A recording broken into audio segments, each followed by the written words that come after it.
할렐루야. 이상하게 오늘따라 떨리네요. 진짜로 막 떨리는 것 같습니다. 왜 그런지 모르겠는데 원고 이게 작성한 게 다 머리에서 이렇게 하얘졌습니다. 제가.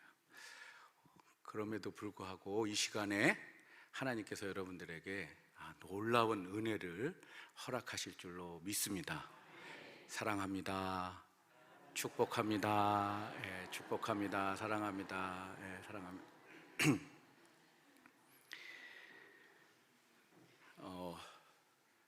특별히 해외 선교부 이렇게 헌신 예배를 하나님께서 허락하신 것 진심으로 감사를 드립니다. 약 한 6개월이라 하지만 2개월은 또 캄보디아 왔다 갔다 하면서, 근데 약 2, 3개월 여러분들하고 함께 하면서 이렇게 또 특별한 자리에 선교사로서 또 이렇게 사랑하게 된 교회, 또 함께 하게 된 이 소중한 이 몸된 하나님의 나라의 백성의 공동체, 특별히 해외 선교부 이렇게 헌신 예배 설교하게 돼서 이것이 참 영광이고 가문의 영광이 됩니다. 정말. 그리고 해외 선교부 원들 늘 이렇게 1년 동안 기도하시고 또 애쓰신 거 하나님께서 다 은혜를 베풀어 주실 줄로 믿습니다.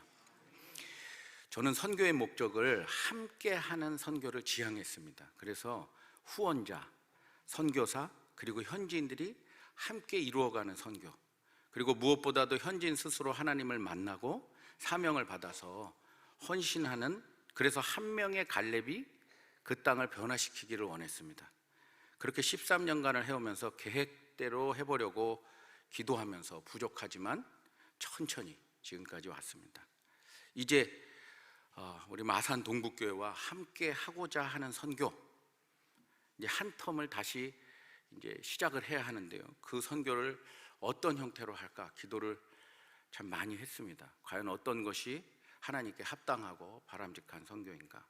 그래서 나름대로 하나님께서 주신 마음은 더 적극적인 선교를 하자. 그런데 더 적극적으로 후원교회와 함께 선교를 이루어가자. 다시 말해서 후원교회가 직접 선교에 참여했으면 좋겠다. 그리고 함께 기도하면서 그 선교에 실제 있었던 것처럼, 아니 실제 있어도 좋고 해서 온 성도가 다 함께 그 땅에 하나님의 나라를 만들어가는 선교. 그래서 여러분들도 선교사가 누리는 하나님의 놀라운 은혜를 동일하게 경험하면서 누렸으면 좋겠다 하는 마음이 있습니다. 선교지의 은혜를 경험하면 인생의 전환점이 되기도 하고 가치관의 변화가 오기도 합니다. 그동안 짧게는 일주일 단기팀으로 와서 경험하고 돌아가신 분들도 있고요, 단기팀으로 갔다가 은혜를 받아서 다시 돌아와가지고 짧게는 한 달, 길게는 5년까지 그렇게 함께 저와 또 저희 선교팀하고 그 캄보디아 선교를 같이 이루어간 분들도 있습니다. 그분들이 가지고 있는 여러 가지 그동안 쌓았던 커리어를 내려놓고, 그리고 그런 젊은이들이 함께 와가지고 저와 함께 현지인들과 이렇게 만들어가요. 그러면 그분들의 고백들이 전부 뭐라고 하냐면, 요 짧지만 한 달이든 3개월이든 6개월이든 길게는 몇 년이 지냈던 이 삶의 경험이 지금까지 본인이 살아왔던 인생의 경험과 신앙의 경험보다 더 은혜의 충만이다, 이렇게 대부분 고백을 합니다. 그리고 그렇게 와서 감사하게도 한 명도 안 좋게 간 적이 없습니다. 지금까지 연락들 하고 지금까지 기도하는 관계, 지금까지 필요에 따라서 서로 협력하는 관계로 이루어지고 있습니다. 그 중에는 지금은 헬기 조종사가 되어 있는데, 어떤 청년은 한 달만 온다고 왔다가 예수를 믿지 않고 왔다가 예수를 믿게 돼서 매년 오더라고요. 왜 오는가 했더니 우리 학사에 있었던 자매를 사랑하게 된 거예요. 그래서 결혼식을 했습니다. 한국에서 공공회의관에서 할 때 제가 한번 얘기한 것 같은데, 제가 그 여학생, 우리 캄보디아의 학생의 부모가 돼가지고, 그래서 원래 여학생 쪽에 한복 해주잖아요. 남자 쪽에서 해준 건가요? 한복을 하나 입고, 그렇게 해서 저희 집사람 눈물 뚝뚝뚝 흘려요. 진짜 딸이 시집 가는 것 같다고. 그래서 그 친구는 지금 아이 2을 낳고 한국에서 너무너무나 행복하게 신앙생활 잘하면서 또 본인이 또 캄보디아의 어떤 한 영혼, 그 영혼을 지금까지 계속 장학금을 후원하며 교제하며 그렇게 오고 있습니다. 어떤 교회는 선교에 참여함으로 인해서 매년 성도들을 보내요. 특별히 청년들을 보내고 또 장로님들을 보냅니다. 처음 저랑 함께 했을 때는 장로님들과 온 교우들이 왔죠. 청년서부터 해가지고. 근데 지금 만 8년 정도가 지났는데 청년이 20배 성장했습니다. 그리고 장년이 8배를 성장했습니다.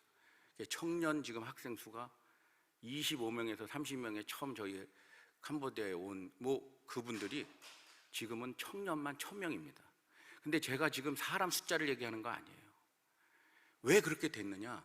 선교지에 와서 기도하고 밤 12시까지 그렇게 손을 잡고 기도하고 선교지뿐만 아니라 한국교회를 세독하고 몸된 교회를 위해서 기도하는 목도를 제가 봤어요. 다른 교회가 좀 다르더라고요. 그게 계속해서 피드백이 한국을 돌아가도 일어나는 거예요. 선교지의 경험을 선교사와 함께 나누는 거예요. 저를 가운데다 다 불러서고 마지막에는 제가 기도해 줘야 되는데 본인들이 기도해 주는 거예요. 우리 선교사님 울면서 청년들이 1시간을 방언으로 막 하는 친구들은 방언으로 하고, 기도를 할 줄 모르는 친구들은 그저 아버지 아버지 하면서 그냥 그렇게 부르짖는 거예요. 야, 이 교회는 뭐가 돼도 하나님께서 큰 역사를 일으켰구나. 7년여 지난 그 시점에 저희 부부를 초대해서 가보니 이건 놀라운 하나님의 역사가, 그들이 사람이 많고 우리 교회 이렇게 부흥했어요. 그거 자랑하지 않습니다. 청년들이 제게 와서 그때보다 지금 자기가 신앙에 이렇게 성숙하고 내가 복음을 전한 내 친구들이 지금 교회 와서 함께 리더자로 자라고 있는 거를 저한테 자랑하는 거예요. 이 친구 옛날에는 예수를 믿지 않았는데 지금 함께 이렇게 리더자로 자라고 있어요. 목사님, 선교사님 자랑을 합니다. 선교는 그렇습니다. 놀라운 역사가 있는 곳입니다. 그 선교사만 누리면 아깝지 않겠어요? 선교사만 은혜 받으면 여러분 억울하지 않아요? 여러분이 보내고 여러분이 파송했는데 여러분의 헌금으로 후원하고 여러분의 기도와 애쓰는 모든 것들, 초등학생서부터 장년부에 이르기까지 기도하며 헌금해서 보낸 그 선교지의 은혜를 선교사만 누리면 안 억울하세요? 그냥 그걸로 만족합니까? 만족하신 것 같나요? 저는 억울해요. 왜 나만 누릴까? 여러분도 누리시기를 주님의 이름으로 축원합니다. 그래서 저는 여러분 모두가 이 하나님이 주시는 놀라운 하나님의 나라를 경험하기를 간절히 소망하고 소원합니다. 가족, 자녀, 팀, 심지어는 작은 마을, 여러분 마을이라고 있죠. 1마을, 2마을, 3마을 하잖아요. 기관, 당회 상관없습니다. 해외 선교부의 허락이 있으면 돼요. 여길 통해서 와야 돼요. 선교지의 은혜는 여기가 왕이에요. 허락을 받으시고 기도로 준비해서 오세요. 누구든 오시면 좋겠어요. 그래서 함께 누리는 선교가 되시기를 바랍니다. 그래서 제가 오늘 이제 하여튼 선교사 이 교회를 사랑하는 마음으로 오늘 이 말씀을 통해서 부탁하는 것이 있습니다. 해외 선교부 혹은 여러분들이 어떤 마음으로 선교를 좀 했으면 좋겠다 하는 그 은혜의 말씀을 오늘 함께 나누고 그렇게 이루어지기를 소망하는 마음으로 하나님의 말씀을 나누고자 합니다. 여러분, 첫 번째, 여러분 이렇게 우리가 하나님의 나라를, 그 선교지에 있는 은혜를 같이 누리려면 뭐부터 해야 하느냐? 첫 번째, 두말할 것도 없이 기도로 준비하고 기도로 함께 해주시기 바랍니다. 뻔한 내용이지만 이게 중요합니다. 사도행전은 주님께서 승천하신 후 하나님의 나라가 어떻게 전파되는지를 보여주고 있습니다.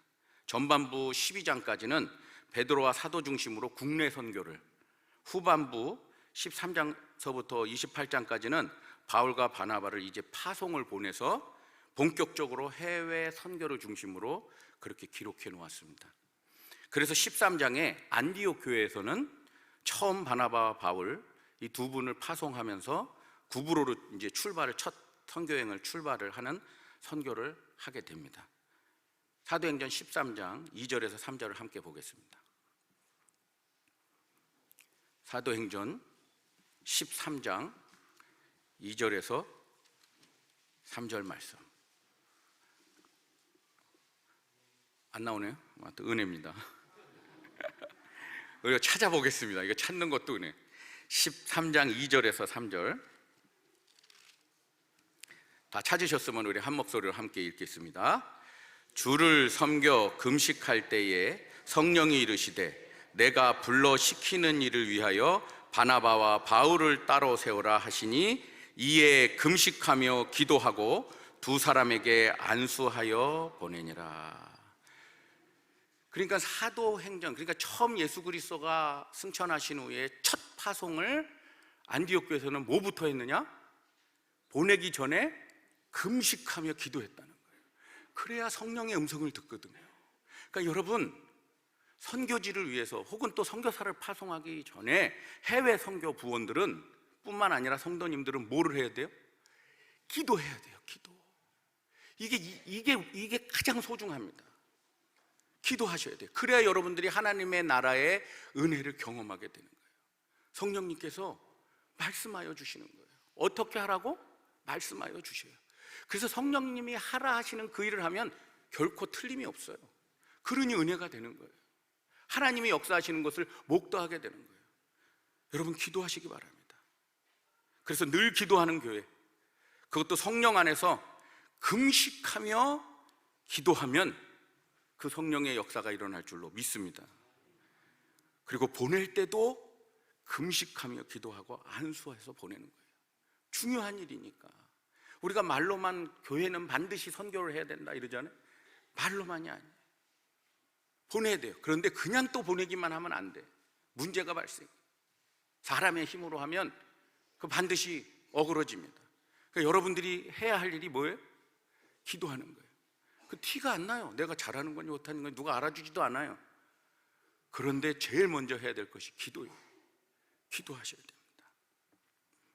어떤 분이 제가 선교를 하다 보니까 어떤 분이 물어봐요. 가끔 질문을 합니다. 선교사님, 제일 필요한 게 뭡니까? 제일 필요한 게 뭐예요? 제가 그렇게 말합니다. 기도가 제일 필요합니다. 아유, 그거 말고 그 뻔한 얘기 하지 말아요. 아니, 기도가 왜 뻔한 얘기예요? 물론 그분은 무슨 의미로 얘기하는지 제가 알아요. 기도는 기본적으로 하고 뭐 필요한 게 있느냐, 물질로 필요하든지 뭐가 필요한 게 이걸 물어보신 거겠죠. 뭔가 뭐 해주고 싶은 마음, 그 마음 충분히 합니다. 그런데 저는 정말 물질보다 더 필요한 것이 기도입니다. 물질도 사역도 하나님으로부터 나와야지 억지로 사람들 많이 모이게 하기 위해서 물질을 사용하면 나중에 더 큰 어려움이 있기도 하고 또 선교사로서 사단의 유혹을 많이 받을 거리가 되기도 합니다. 기도했을 때 죽기 살기로 간절하게 기도했을 때 하나님이 사람도 물질도 보내주시면 하나님이 하라는 그 일을 하면 됩니다. 또 안 보내주시면 또 필요한 것이 없으면 안 하면 돼요. 기도했을 때 하나님께서 보내주신 거 그거 열심히 최선을 다해 하나님이 주신 힘으로 하면 됩니다. 그러니 기도가 가장 중요합니다. 하나님의 성교를 함께 누리려면 여러분 기도하셔야 돼요. 모여서 기도하세요. 가능하다면 여러분들이 함께 모이십시오. 그리고 여러분들이 기도했다면 그 기도의 응답이 선교지로부터 어떻게 역사했는지 듣고 그 은혜를 서로 나누며 누리시면 되는 거예요. 기도를 했더니 놀라운 일이 일어났더라는 그 선교 소식을 들으면 얼마나 기쁘겠습니까? 그거는 이로 말할 수가 없는 거예요. 그 은혜는 제가 정말 다 모든 것 다 그냥 때려치고 싶고 이제 그만하고 싶고 너무 힘들고 우리 와이프도 그러더라고. 이제 아내 그만하고 싶다고. 와이프 그만하고 싶다고. 얼마나 힘들면 그럴까. 그만하고 싶대요. 그런 나 같은 남자 만나도 그만하고 싶은데 이거 뭐 많은 우리 대한민국의 아내들이 그만두고 싶겠구나. 예? 죄송해요. 여러분들은 아닌데 다 누구나가 이렇게 힘들더라고요. 그런데 기도를 했어요. 혹은 내가 그분을 위해서 기도해 줬어요. 그런데 그 기도대로 응답받은 모습이 보이잖아요. 그러면 그 청년이 목사님, 선교사님, 이 애가요, 내가 선교지에 가서 은혜 받고 와서 전도한 내 친구인데 지금 리더자가 됐어요. 너무 기뻐가지고 그걸 자랑하지 않겠습니까? 기도의 응답을 선교지에서 어떻게 하나님이 역사하시고 어떻게 놀라운 은혜가 그 안에 성령이 불길이 일어나 죽었던 영혼이 되살아나는 보고를 받고 그 기도의 응답이 내 기도 때문이라고 한다면 하나님이 살아 역사하시는구나, 믿음에 자라는 그런 것을 받게 되면 여러분들이 그 은혜를 누리게 되는 거예요. 그러니까 기도하셔야 돼요. 입이 아프죠? 계속 얘기하니까. 그래도 기도하셔야 돼요. 기독교인이 꼭 해야 될 일이 기도와 말씀을 봐야 되는 거예요. 근데 기독교인이 제일 기도를 안 하는 것 같아요. 제가 절에 다녀봐서 알아요. 스님 전도하려고 아침, 점심, 저녁으로 기도해요. 스님들은 기도하세요. 사탄은 여러분들에게 기도하지 않게 만들고 기도하지 않고도 잘 되게 만든다고요. 그러면 여러분 그것이 잘 되는 것 같지만 그렇지 않습니다. 거긴 은혜가 없어요. 은혜라는 건 내가 기도했더니 하나님 주신 거를 나눌 때 역사 일어나는 거 아니겠습니까? 꼭 기도해 주세요. 저를 위해서 제일 많이 해주세요. 그리고 시간 남으면 다른 선교사님들 이름 불러가면서 여러분 그렇게 기도해 주시기 바랍니다. 그래야 기도해 주시기 바랍니다. 제가 파송 첫 교회, 그 교회에서 부목사 오래 하다가 파송 받을 때 담임 목사님이 파송식 날 딴 얘기 안 하고 여러분 기도하라는 거예요. 공예배 때 기도하고 금요예배 때 기도하고 여기 기도 자리에 있을 때도 유선교사를 위해서 기도 이름 집어넣어서 기도하라고 그랬어요. 다 끝나고 어떤 분이 왜 기도만 하라고 그래, 헌금도 많이 하라고 그러지, 목사님 유선교사님 사랑 안 하나 보다. 그래 저도 순간적으로 그런가 봐요. 헌금 많이 하라고 그러고 뭐 잘 살도록 도와줘야 돼 이렇게 얘기를 해야 되는데 기도를 강조하시더라고요. 그런데 말입니다, 저희는 처음 교인의 집에서 예배를 드렸어요. 학사애들하고 사람이 교인 집에서 그저 몇 명 모여서 예배 드렸는데 갑자기 교인들이 점점 늘어나고 공간이 필요해요. 그럼 우리 리더자들과 학생들이 기도를 하는 거예요. 우리도 단독적으로 예배를 드릴 수 있는 마음껏 예배를 쓰는 공간을 기도해요. 저도 기도하고, 제가 예배당이 필요하다고 기도 편지 쓰지를 않아요. 그런데 전화가 와요. 담임 목사님 사모님한테. 목사님, 선교사님 기도를 이렇게 해보니까 뭐가 필요하신 것 같아요. 뭐 필요한 거 없습니까? 요땐 제가 필요한 거 정확하게 얘기하죠. 이렇게 요거를 위해서 기도합니다. 아 그래요? 잘 됐네요. 그래서 그렇게 헌금을 개인으로 보내시는 거예요. 주변에 목사님 친구분들, 사모님들 동원해가지고 이렇게 해서 또 모자르면 보내고 또 본인 동생 그렇게 해요. 또 기도를 막, 또 뭐가 필요하잖아요. 스타렉스가 필요해. 막 기도를. 그러면 또 사모님이 전화를 줘요. 뭐가 필요한 게 없나요?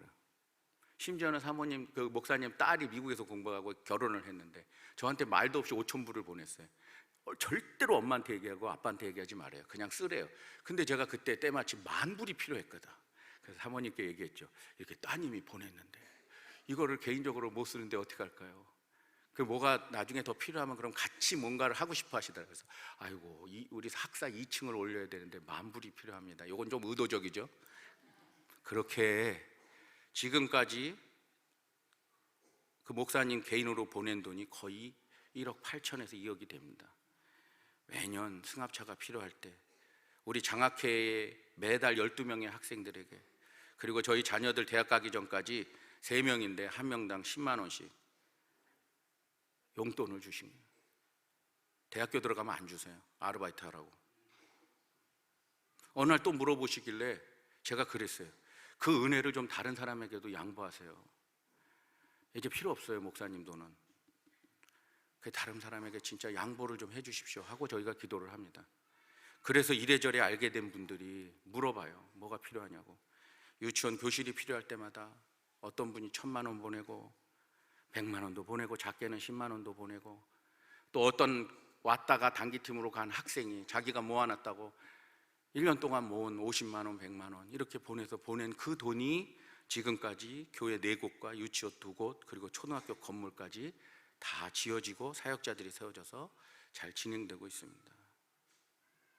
제가 처음 사역을 떠난 이래로 지금까지 함께한 분들이 있습니다.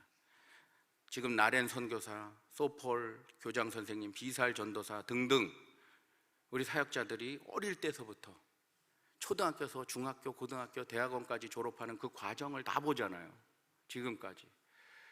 그래서 어느 한 분 집사님이 얘기하더라고요. 처음부터 봤는데 마치 내가 그 공간에 있었던 것 같다고. 그리고 그 리더자들이 한번 한국을 방문했어요. 이분이 밥을 사주는데 처음 봤잖아요. 그런데 몇 년 동안 같이 만난 사람처럼 대하더래요. 이게 그런 마음이 든더라고요. 자기 인생에 신앙이 좀 다운되고 힘들고 어려우면 이 선교지에 그 친구들이 어떻게 변화됐는지가 느껴질 때 자기는 다시 신앙이 샘솟는다 그래요. 은혜를 누리는 거예요. 간접적으로라도. 근데 저는 여러분들이 직접적으로 캄보디아 선교뿐만 아니라 여러분들이 파송한 선교사들의 그 선교지를 직접적인 은혜를 누리시기를 간절히 바랍니다. 그게 기도하여 기도. 눈물로 기도하셔야 돼요. 두 번째는 여러분의 선교가 한 영혼에 집중했으면 좋겠어요. 영혼에, 꼭 한 영혼에 집중했으면 좋겠어요. 바울과 바나바 선교사가 선교하면서 무엇을 했느냐 하면 그것은 여러 가지 가서 무언가를 장소를 만들거나 이르지 않으셨어요. 프로그램을 한다든가 가난한 자들에게 구제를 한다든가 처음부터 이렇게 선교하지 않으셨습니다. 어떻게 했느냐? 사람에게 복음을 전해 영혼들을 깊이 묵상하면서 나가셨어요. 그래서 이분들의 관심은 성령께서 말씀하시면 성령 충만함으로 여러 가지 어려움을 다 극복하면서 결국에는 그들이 만나는 이방인이든 유대인이든 총독이든 할 것 없이 다 그들이 예수를 믿게 되는 역사, 그 역사를 꿈꾸면서 나아갔습니다. 때로는 선교하다 보면 사탄이 방해하잖아요. 그 방해를 성령의 능력으로 물리치고 귀신의 역사 혹은 귀신을 섬기는 다른 거짓 선지자들이 계속 괴롭혀요. 비난하고 저들은 가짜라고 역으로 말하고 다 성령으로 그들을 물리치고 하나님의 나라를 증거하고 하나님의 나라를 선포할 때 그 안에 놀라운 역사들이 일어나는 거예요. 그것이 왜 그렇습니까? 기도하고 파송한 교회가 영혼 구원을 위해서 했기 때문에 그 기도의 응답으로 이분들이 갈 때마다 죽어가는 영혼들이 회복되고 일어나는 일들이 일어나는 거예요. 그러니까 교회가 선교를 하려면 해외 선교를 할 때는 선교사가 특히 저 얘기할게요. 제가 파송을 받아가면 제가 정말 영혼을 위해서 기도하며 영혼에게 애쓰는지를 여러분들이 감시하셔야 돼요. 영혼을 사랑하는지 좀 감시를 하셔야 돼요. 부장님이, 팀장님이. 저 보고서 잘 못 써요. 아세요? 한 달에 한 번씩 그거 못합니다. 잘. 이 쓰는 거 가지고 제가 ADHD인가 봐요. 아주 A 뭐죠? 아무튼 집중하는 거 있잖아요. 5분도 집중 못 해요. 나가 노는 거 좋아하지. 그러면 어떻게 해야 돼요? 전화를 줘야 되죠. 보고서가 아니라 기도 편지 좀 보내줘 보세요. 그 달에 어떤 역사가 일어났는지 좀 알려주세요. 내가 딴짓하고 있는지. 물론 가끔 제가 한국에 자주 나올지도 몰라요. 일이 많아가지고. 여기 또 자주 나갈지 모르고 또 가족들 팀들이 오면 팀들하고 어디 나갈지도 몰라요. 그런데 진짜 저분이 신실하게 하는지 안 하는지 현지 사역자에게 전화를 하라니까요. 너네 선교사님 잘하고 있니? 저만 얘기하는 거예요. 딴 분들은 그러지 말고. 그래야 그 영혼에 집중할 때 그 영혼들이 변화돼야지만 그 교회가 유지되고 그 공간이 유지되고 계속해서 거기서 새로운 영혼들이 나오고 리더자가 나오고 나중에는 마산 동북교회보다 훨씬 더 영혼이 부흥되고 넘치고 캄보디아 선교뿐만 아니라 인근 지역 라오스, 태국 이런 꿈을 꾸셔야 돼요. 영혼이 잘됨과 같이 한 영혼이 죽게 돌아오는 그 놀라운 일들을 여러분도 경험하시려면 여러분도 영혼에 집중하셔야 돼요. 그래서 영혼을 구원하는 일, 영혼을 죽게 돌아오는 일이 무엇인지 여러분도 연구하셔서 제게 알려주셔야죠. 여러분들이 저보다 더 훌륭하고 더 똑똑하시잖아요. 어떤 부분에 있어서는 여러분의 경험이, 제가 경험이 미치지 못하는 분들도 계세요. 장로님들 중에, 또 어르신들 중에 여러분의 지혜가 있잖아요. 살아오는 지혜, 사람을 어떻게 움직이는지. 문화가 달라도 사람들은 다 똑같아요. 영혼은 다 똑같더라고요. 사랑하고 진심으로 나가면 그 진심을 다 알아줘요. 제가 그렇게 못한다면 그걸 어떻게 해야 되는지 여러분들이 알려주셔요. 영혼을 집중하는 방법이 뭔지도 알려주시고 함께 만들어 갔으면 좋겠어요. 함께 그것을 이끌어 갔으면 좋겠어요. 여러분, 그렇게 해 주실 줄로 믿습니다.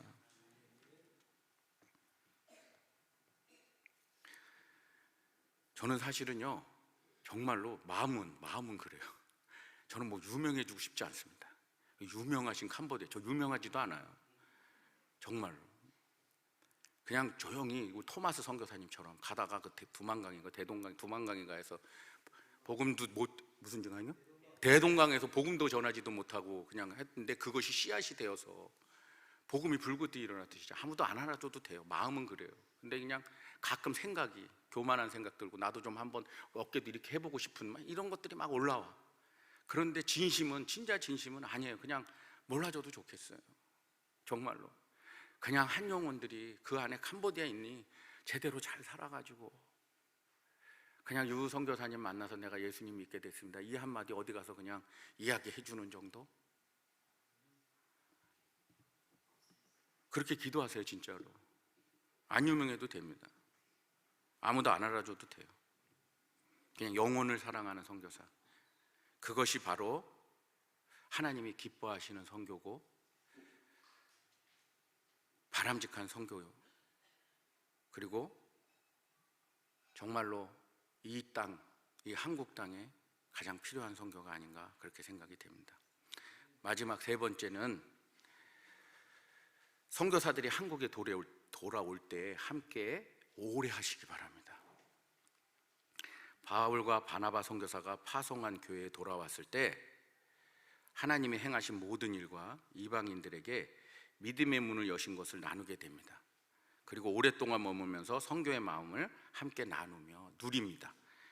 오늘 본문 말씀입니다. 다시 한번 보겠습니다. 27절, 28절 함께 읽겠습니다. 시작.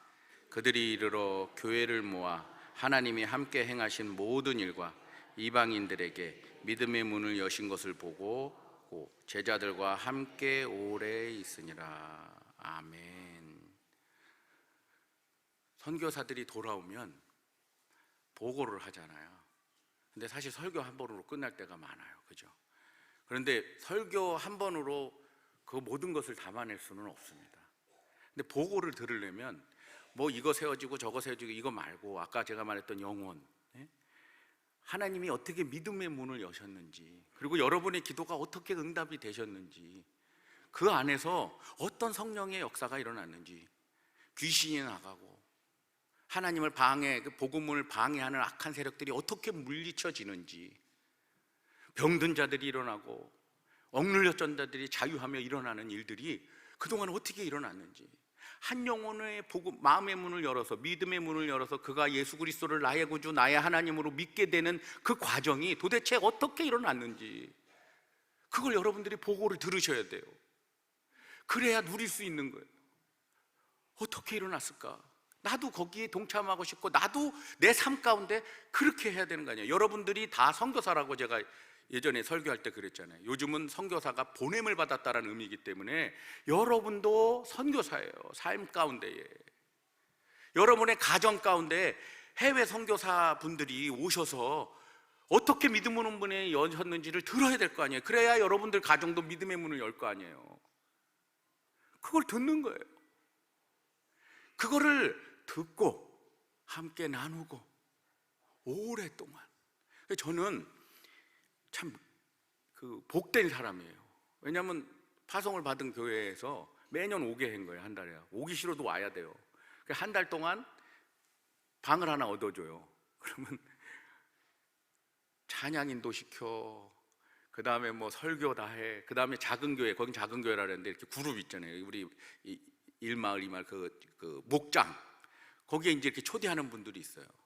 초대해서 어떻게 하냐 그러면 같이 밥 먹고 교제하고 같이 또 막 기도해야 하고, 그렇게 한 달을 어디 못 나가게 하고 딱 월 주일까지 쫙 성교부장이 목사님하고 야합을 해가지고 저를 그렇게 짜요. 탁탁. 처음엔 힘들더라고요. 근데 하다 보니까 저도 은혜고 오히려 새 힘이 되는 거예요. 그렇게 나눠요, 오랫동안. 그러니까 은혜가 넘치고 교회가 계속해서 기도하게 되는 거예요. 그럼 여러분, 부흥은 사실 하나님이 해주셔야 부흥이 되는 줄로 믿습니다. 하나님이 하셔야 그 부흥도 바람직한 부흥이 돼요. 저절로 부흥이 돼요. 왜? 그 은혜를 들으니까 나도 다른 사람들에게 그 사랑과 은혜를 흘려보내게 돼요. 근데 이거는 제가 좀 걱정을 안 하는 것이, 그냥 이렇게 마산동북교는 그걸 잘하세요. 선교사님들 잘 대접하시고, 오면은 식사 꼭 대접하시고, 그 식사하는 동안 그렇게 기쁜 교제 나누고, 목사님 오시면 꼭 그 강단에 세울 뿐만 아니라 늘 이렇게 필요에 따라서. 그런데 이런 거 되게 부러워해요, 선교사님들이. 안 그렇대요. 저는 그 뭐 경험을 안 해봐서 모르는데, 교회 파송교회 가봐도요, 어디 꽂아놓은 보리짝으로 갔대요. 그냥 설교 한번 하고 끝이래요. 그냥 성도들이 그냥 인사 한번 하고 끝이고, 어디 갈 바를 모른대. 사무실도 없지 아무것도 없으니까 그냥 앉아 있다가 오히려 다른 후원교회나 뭐 한 번 당겼던 그쪽으로 막 간다고. 저는 이해가 안 됐지만 아무튼 그런가 봐요. 그런 대부분 선교사들이 그렇게 얘기하는데, 그러나 마산동북교회는 이 부분은 내가 걱정을 안 합니다. 늘 선교사들을 맞이할 준비가 되어 있으니까. 요 세 가지, 여러분 요 세 가지를 잊지 않으셨으면 좋겠어요. 특별히 해외 선교부원들, 기도로, 모든 것을 기도로 시작하고, 영혼에 집중하고 있는지 없는지 저와 함께. 그래서 많이 오세요. 전화 안 하고도 오셔야 돼. 뭐 하고 있는지 그냥 훅 들어오셔. 그래서 낚시하러 가자고요. 섬도 있고, 거기에 그냥 여러분 캄보디아도 바닷가가 있어요. 산도 있고. 그래서 푹 쉬고 힐링하시고, 그리고 하루는 그렇게 하시고 5일은 진짜 죽어라 한번 해보자고요. 복음을 전하고. 그래서 여러분들이 그걸 다 누리고. 제가 힘들지 않겠어요? 여러분 자주 찾아오면? 그래도 해야 돼요. 그래도 해야 돼. 그 선교를 하고 싶은 거예요. 여러분들이 다. 그래서 사역자들이 잘 세워지면 저는 빠지는 거죠. 뒤로 훅 빠지고 여러분들이 다 같이 하시는 거예요. 또 다른 교회를 세우고 또 다른 교회를 세우고, 전국적으로 오이 하나를 중심으로 교회가 다 뻗어나갔으면 좋겠어요. 나 혼자는 안 됩니다. 기도해 주셔야 돼요. 그리고 함께 동참해 주셔야 돼요. 그리고 가끔 제가 오면 맞이해 주셔야 돼요. 이러고, 이렇게, 이거 유럽식으로, 박수 치라는 게 아니고 이렇게 해서 안아 주셔야 되는 거예요. 이런 것도 좀 해주시고.